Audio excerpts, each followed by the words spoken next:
I recently read some really great books and I cannot wait to tell you about them. I have them stacked next to me here. I'm going to tell you about three really great books that I finished recently, and then I have two more that I'm starting that I'm really excited about. So I, the reason I'm so excited that I liked some books is because I was looking at my Goodreads profile and it tells you like your average, trying to make sure the hair doesn't ruffle the microphone too much.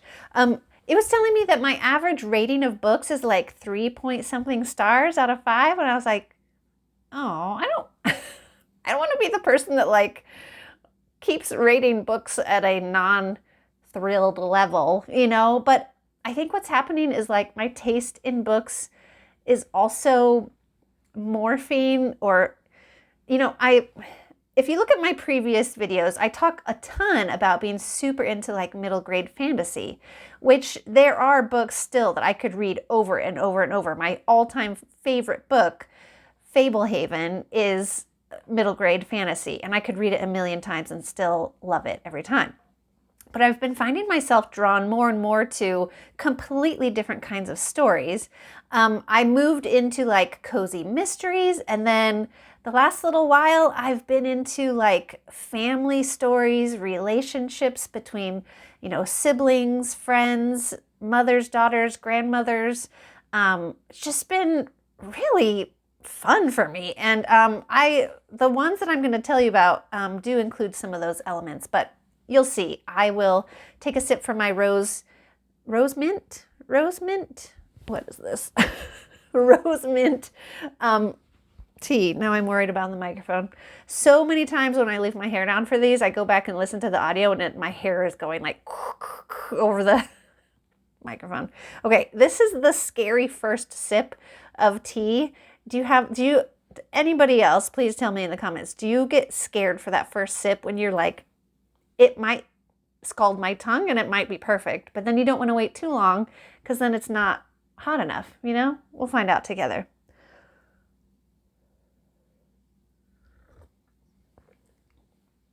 A really great first sip. Okay, cool. It's still hot enough to be enjoyable and comforting and cozy, but it's not so hot that it scalded me. Whew. Okay, the first one that I want to tell you about is called, it's either Hannah Khan or Hannah Khan Carries On by Uzma Halaluddin. I hope I'm saying that correctly. I was going to research it before I started this video, but I just got so excited to make the video that I forgot to research it. So apologies. Like a famous author would watch my video. In case you ever do, and I mispronounced your name, I apologize. Next time I'll do my research ahead of time better. This is, you may have seen me mention that I was starting to read this book a few videos back. And in that video, I say, I'm really enjoying it. It feels like it could be like a 4 or 5 star read, and I hope I continue to feel that way about it. And the report is in 4 stars out of 5. So like, that's pretty good for me. And this, as I mentioned in the other video, this was described by a YouTuber, but like a booktuber. She said, this was marketed as a romance, but like the romance was only like a small part of the plot. And when I heard that, I was like, okay, that sounds like I might actually enjoy it. Because I'm not super into like just a straight up romance story. I'm interested in like character development or like family elements, like people's backstories, people changing and growing and learning and coming together, forgiveness, that kind of stuff.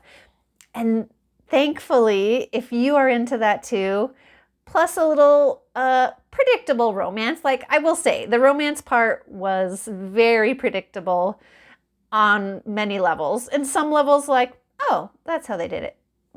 Reveal the whatever.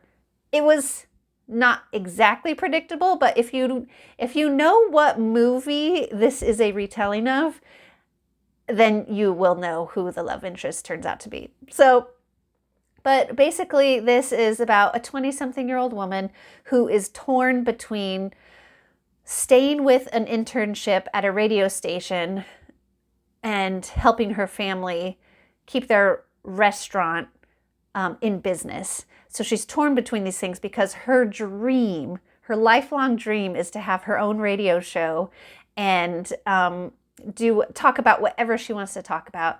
But she is in this internship, and it's taking so much of her time that her family's restaurant that is struggling, she's feeling like, if I stay longer to work at the internship today, then I won't be able to help with the restaurant, and my family needs me. So it's basically, that's the main part of the story, is how do I balance working towards my dream job, and will I even ever get it, and her feelings of loyalty to her family and her family's struggles with the restaurant and keeping it open. She also has a podcast, and that's her own personal podcast that she does on the side. And so that's really interesting, because I was drawn to that part of it, because if you've seen my other videos, you know I've tried so many like online business things. So when I read on the back that she was like doing a podcast and trying to work towards her dream job, I'm like, oh yeah, I think I would really like this. And I loved it. It wasn't a 5-star read for me, just because like some things at the end wrapped up really quick, and I was like, wow, whoa, okay, oh, okay, they finished that out and finished that, okay, boom, boom, boom. And I was like, whoa, so other than that, and also the romance, like I said, once you know what movie this is a retelling of, then you go, okay, I kind of know what's going to happen. Basically, it's just a matter of time. Otherwise, I would have given it 5 stars, but this was so good. And I loved the family aspect to it. Like, her family was actually, even though the restaurant was struggling, they're really supportive of her chasing her dream, and keep saying like, don't let this restaurant drag you away from what you're pursuing. And it's like, so it's really beautiful to see a family. Like, you don't always see family stories in fiction where the family's really supportive. Sometimes it's like, oh, my parents want me to follow in their footsteps, and they're angry that I'm chasing this other thing. So it wasn't like that at all. It was all her own pressure on herself she felt guilty for not being at the parents or the family restaurant as much. And she has a father with health issues. And so also on top of all of that, and woven all throughout this story, you get the firsthand experience, as much as you can in a fictional story, of what meant like the prejudice and like racism in some cases. I think xenophobia, I think, is another one of the words that would fit in here, that many communities experience. It's like their lived daily experience. And that was really, really eye-opening to me. In fact, one of the really big harmful things that happens in this story, they mention a Canadian city, that they're like, this fictional story happens in a real Canadian city. And they were mentioning, when this horrible thing, this racially xenophobic, I guess you would say, when the xenophobic prejudiced incident happens, they mention a Canadian city, and people in the story are like, why did you go down there by yourselves? Don't you know that these kind of things happen in this city all the time? And I was like, okay, the author probably wouldn't include that in the story if it wasn't based on real events.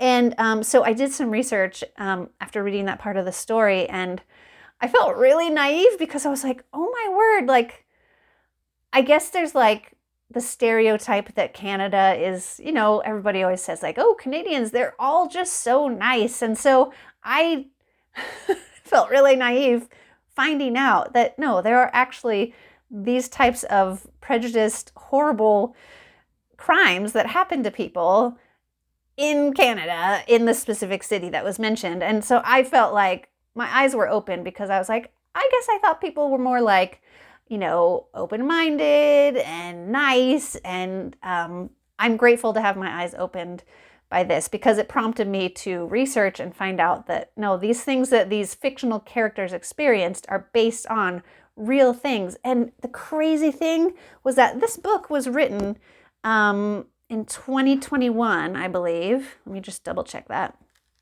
Yeah, so this book was published in 2021, and I read this in October of this year, 2026. And just that October, like just weeks before I researched and read the part of this book that had described these events, like weeks before, an event just like the one described here happened in the city that is mentioned in Canada. Like, I couldn't believe the coincidence. I probably should expect it by now. If you watched a previous book video of mine where I say like creepy book coincidences, I'll link it in the comments. But like, I shouldn't be surprised with book coincidences in my life anymore. But anyways, I couldn't, I was just like, this just happened. Wow, I got something in my eye. Oh boy. Oh, something in my eye. I'm going to persevere. Okay. If I blink funny, now you'll know why. So anyways, highly recommend if you are someone who you would like your eyes open to, like, if you feel like me where you're like, oh no, Canadians are all nice, right? Like, aren't they? I would pick this up. It's just good for all around. It's good. Okay. I didn't think this through where I was going to like set the books when I'm done with them. Okay. All right. I need to take a sip of my rosy minty tea. I'm frustrated with that situation. It's always this little weird section of hair. No biggie. Usually the person making the video is more distracted by these things. Okay. The other book that I finished, I literally just finished this tonight. This one is called Midnight at the Blackbird Cafe by Heather Weber. I love this cover so much. I got it because of the cover. It is a large print edition, so if you try to find this book online for purchase or like in a bookstore, it's going to have a totally different cover, but I'm glad I got this one with this cover because, I don't know, I love it. It's beautiful. So this one is about someone named Anna Kate, and excuse me, this is, okay, I have read books like this before about a woman inheriting something from her grandmother. I'm trying to think what the name of those books were. But anyways, this is another story about a 20-something-year-old woman inheriting something from a grandmother. So this is her grandmother passes away, and she has left the Blackbird Cafe to her granddaughter because the granddaughter, Anna Kate, her mother has passed away, and so it went from the grandmother to the granddaughter. So, okay, I love this book because it has all those things I described about like relationships, interpersonal relationships, but you add in like small town characters, and you get really, really good character development and backstories on all these characters in this small town. And there's also the element of what happened with the people that came before me in my family that caused all this animosity between two sides of the family. And man, that stuff, it was very powerful. Anna Kate is trying to figure out, she's moved to this small town so that she can run this cafe for a while. She says she's going to leave and only be there for a little bit, but her heart is getting won by all the townspeople who welcome her and love her and support her. But then she runs into people who are on the other side of her family that she was always kept away from and was always told certain things about. And there was all these old grievances and bitterness and just things where she's like, what happened? What happened between you guys? And where did this bitterness and rivalry come from? And I feel like that's a really relatable thing for a lot of families where it's like, oh, so-and-so doesn't talk to so-and-so, or there's this issue between this person where it's like, where did it all start? What happened? And the kids and grandkids are usually left with like, what is happening? Can't we all just get along? So if you can relate to that, and if that sounds interesting to you, and you would be interested in a very redemptive story with a ton of healing and really beautiful turnarounds for like people who start to figure out like, wow, I've been blaming this person for this thing when I was actually just angry or sad about this event that happened. And like just person after person after person working through the really, I mean, like traumatic and painful things that happened, and then how people cope. And then the really fun thing that is actually woven in very well to this story is a magical realism aspect to it. So I didn't mention yet that, so there's a picture of the pie here. So the cafe makes these pies that, now this is going to sound really out of left field, but I promise you it's woven in really well. So stay with me.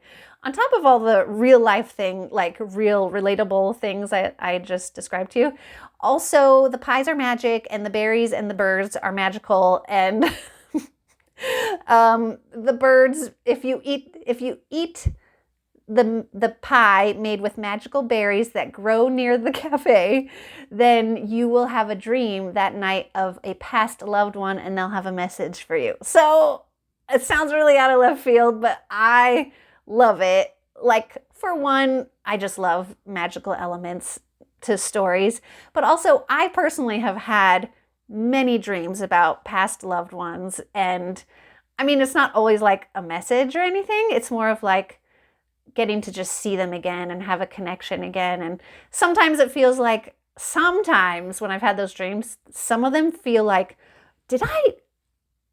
call me crazy, but I feel like I just literally had a visit with them. You know, like a dream feels like deeper than a dream. And then sometimes it just feels like a dream. So anyways, that aspect to it is part of another reason why I decided to buy this at a library sale. And it did not disappoint. I actually was ready to be like, it's probably not going to be great. I loved it. Another 4-star. The only reason it's not 5-star is because there's something hinted at in here that I felt like I was supposed to pick up, like, oh, this person is actually this.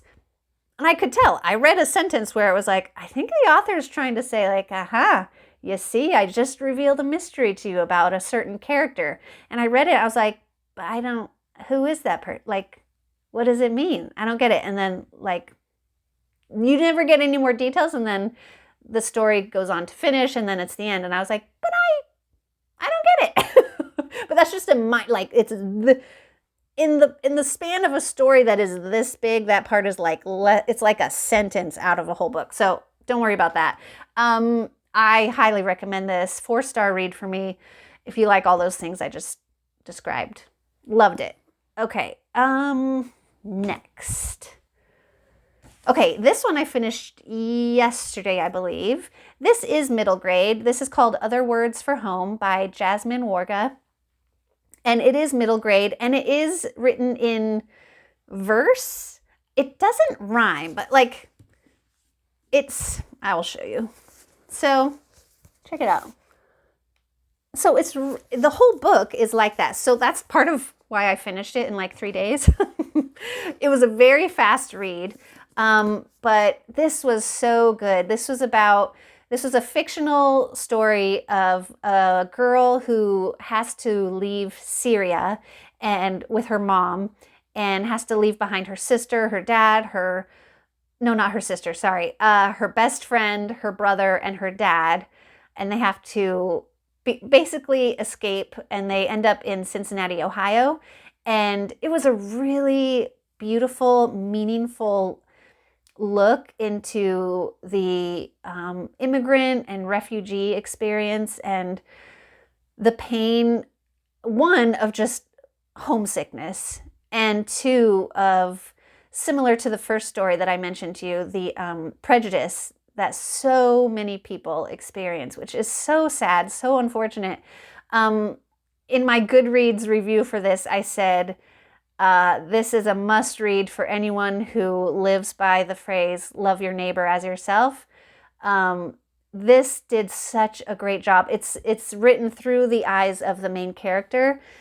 She's a 7th grade girl, and you just, so many times when I read the story, I was just like putting my hand to my heart. I don't want to cover the microphone. I was just putting my hand to my heart going, just the pain of the things she experiences, both the prejudice and the homesickness, and the feeling of belonging in two places, and how do you navigate that, and trying to make friends, trying to connect with family. And it had a really surprisingly upbeat ending, which I wasn't expecting. I kept preparing myself for like major like sadness and hard things, and I was like, okay, I'm ready for it. Just tell me when it happens. I was expecting something really sad, like devastating to happen in her family or with her friends. But it had a very upbeat, good feeling wrap up to everything, which the author did not have to do that because not everybody's story goes that way. But I thought it was great because it focused on promoting empathy for people who find themselves in this situation.